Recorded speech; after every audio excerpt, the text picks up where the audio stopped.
নগর লক্ষ্মী রবীন্দ্রনাথ ঠাকুর। দুর্ভিক্ষ শ্রাবস্তিপুরে যবে জাগিয়া উঠিল হাহারবে, বুদ্ধ নিজ ভক্তগণে শুধালেন জনে জনে। ক্ষুধিতেরে অন্নদান সেবা তোমরা লইবে বল কেবা।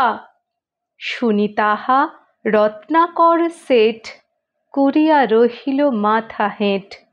কহিল সে করজুড়ি ক্ষুধার তো বিশাল পুরী, এর ক্ষুধা মিটাইব আমি, এমন ক্ষমতা নাই স্বামী।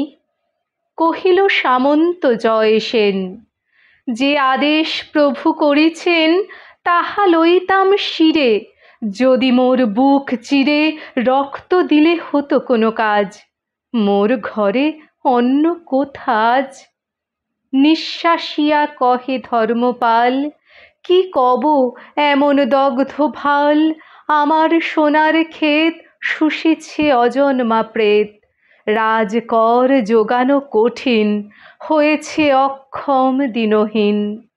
রহে সবে মুখে মুখে চাহি, কাহারও উত্তর কিছু নাহি। নির্বাক শেখ সভা ঘরে ব্যথিত নগরী পরে, বুদ্ধের করুণ আখি দুটি সন্ধ্যা তারা সমরহে ফুটি। তখন উঠিল ধীরে ধীরে রক্ত ভালো রাজ নম্র শিরে, অনাথ পিণ্ডদ সুতা বেদনায় অশ্রুপ্লুতা। বুদ্ধের চরণ রেণু লয়ে মধু কণ্ঠে কহিল বিনয়ে, ভিক্ষুণীর অধম সুপ্রিয়া তব আজ্ঞা লইল বহিয়া। কাঁদে যারা খাদ্যহারা আমার সন্তান তারা, নগরীরে অন্ন বিলাবার আমি আজি লইলাম ভার। বিস্ময়ে মানিল সবে শুনি, ভিক্ষু কন্যা তুমি যে ভিক্ষুণী। কোন অহংকারে মাতি লইলে মস্তকে পাতি এ হেন কঠিন গুরু কাজ, কি আছে তোমার কহ আজ। কহিল সে নমি সবা কাছে, শুধু এই ভিক্ষা পাত্র আছে। আমি দীনহীন মেয়ে, অক্ষম সবার চেয়ে, তাই তোমাদের পাব দয়া, প্রভু আজ্ঞা হইবে বিজয়া।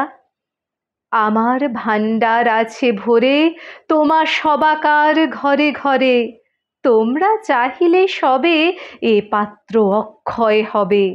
ভিক্ষা অন্নে বাঁচাবো বসুধা, মিটাইব দুর্ভিক্ষের ক্ষুধা। ধন্যবাদ।